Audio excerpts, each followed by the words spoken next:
Hi friends, ఈరోజు నేను Puri curry చేస్తున్నా. దానికోసం ముందుగా అన్నీ కట్ చేసుకొని రెడీ పెట్టుకున్నా.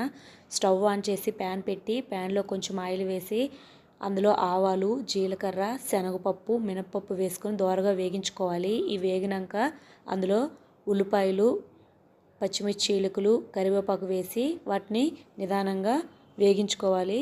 ఉల్లిపాయలు మాడిపోకుండా ఉండాలన్నమాట. అలా వేగించుకున్న తర్వాత అందులో కొంచెం వాటర్ వేసి ఆ వాటర్లో ఉల్లిపాయలు బాగా ఉడికిపోవాలి. అందులో కొంచెం ఉప్పు వేసి మూత పెట్టుకోవాలి. ఒక 2 మినిట్స్కి బాగా ఇలా ఉడుకుతుంది.